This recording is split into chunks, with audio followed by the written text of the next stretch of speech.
சித்தர் பூமி சார்பாக ஆன்மீக நண்பர்களுக்கு அன்பான வணக்கம்.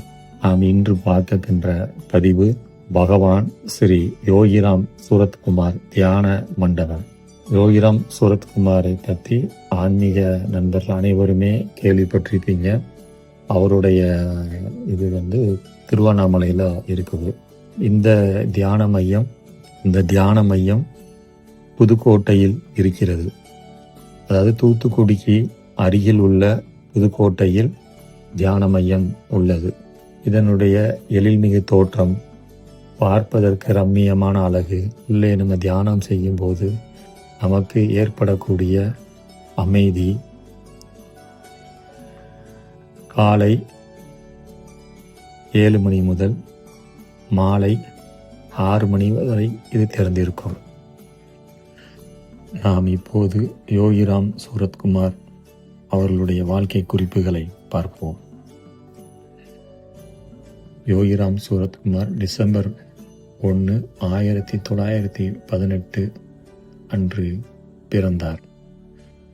இவர் ஒரு இந்திய ஆன்மீகவாதி ஆவார். விசிறி சாமியார் என்று மக்களால் அன்பாக அழைக்கப்பட்ட இவர் ஞானமடைந்த பின்பு இறக்கும் வரை திருவண்ணாமலையில் ஆசிரமம் அமைத்து மக்களுக்கு பக்தி நெறியும் ஞான யோகத்தையும் ஊட்டினார்.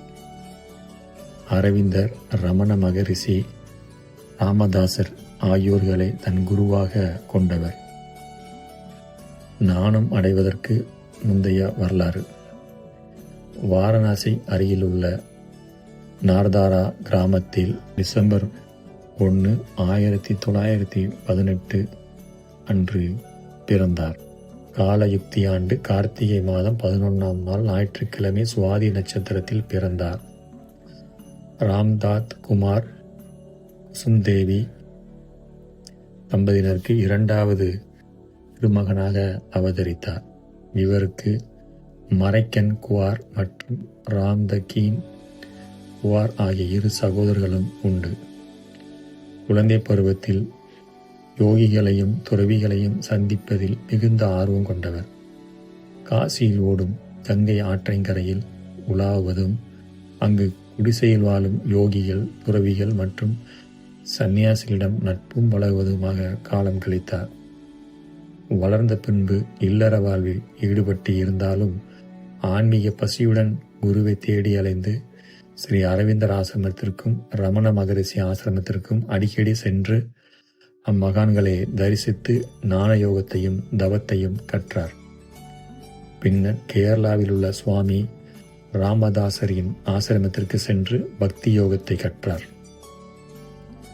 ஸ்ரீ அரவிந்தரிடமிருந்து ஞானத்தையும் ரமண மகரிஷிடம் இருந்து தவத்தையும், சுவாமி ராமதாசரிடமிருந்து பக்தி நெறியையும் கேட்டு தெரிந்தார். குரு ராமதாசரிடமிருந்து ஓம் ஸ்ரீராம், ஜெய் ஸ்ரீராம், ஜெய் ஜெய்ராம் எனும் மந்திர தீட்சையை பெற்றார். யோகிராம் சூரத்குமார் இறக்கும் வரை இந்த மந்திரத்தை ஜெபித்துக் கொண்டே இருந்தார். அந்த மந்திரத்தை திரும்பவும் நான் சொல்லுகிறேன். ஓம் ஸ்ரீராம், ஜெய்ராம், ஜெய் ஜெய் ராம். இந்த மந்திரத்தை தான் அவர் இறக்கும் வரையும் சொன்று கொண்டிருந்தார். ஞானம் அடைந்ததற்கு பிந்தைய வரலாறு. யோகி ராம் சூரத்குமார் 1952 முதல் 1959 வரை இந்தியா முழுவதையும் சுற்றி வந்தார். இறுதியாக 1959 திருவண்ணாமலையை அடைந்தார். தொடக்க காலத்தில் யோகி தன்னை மறைத்து கொண்டு ஒரு பிச்சைக்காரனாக வாழ்ந்தார். பின்பு திருவண்ணாமலை கோயிலுக்கு அருகிலுள்ள சந்நிதி தெருவில் ஒரு சிறிய வீட்டில் தங்குவதற்கு சிலர் உதவினர். பின்னர் சில காலம் கழித்து அவரது சீடர்கள் வற்புறுத்தலின் பேரில் திருவண்ணாமலையில் அக்ரஹார கொள்ளை என்னுமிடத்தில் அமைந்த ஆசிரமத்தில் தங்கி மக்களுக்கு பக்தியும் இறைஞானத்தையும் முக்தியடையும் வரை அருளி கொண்டிருந்தார். யோகிராம் சூரத்குமார் பற்றி எழுதப்பட்ட நூல்கள் சில. விசிறி சாமியார், ஆசிரியர் பாலகுமாரன். பகவான் யோகிராம் சூரத்குமார் சரித்திரம். ஆசிரியர் பாலகுமாரன். யோகிராம் சூரத்குமார் பிள்ளைத்தமிழ். ஆசிரியர் கவிஞர் தமிழ் குலவி. வெளியீடு யோகிராம் சூரத்குமார் சத் சங்கமம் அறக்கட்டளை, ராம்நகர். யோகிராம் சூரத்குமார் பிப்ரவரி 20, 2001 அன்று முக்தியடைந்தார். யோகிராம் சூரத்குமார் முக்தி அடையும் வரை மக்களுக்கு பக்தியையும் இறைஞானத்தையும் வழங்கினார்.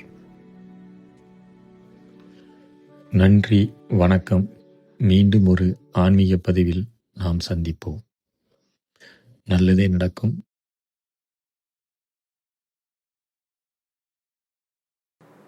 நன்றி, வணக்கம். சித்தர் பூமி சேனலை சப்ஸ்கிரைப் செய்து ஆதரவு கொடுங்கள். அதிகம் பகிருங்கள். சித்தர் அருள் கிடைக்கும்.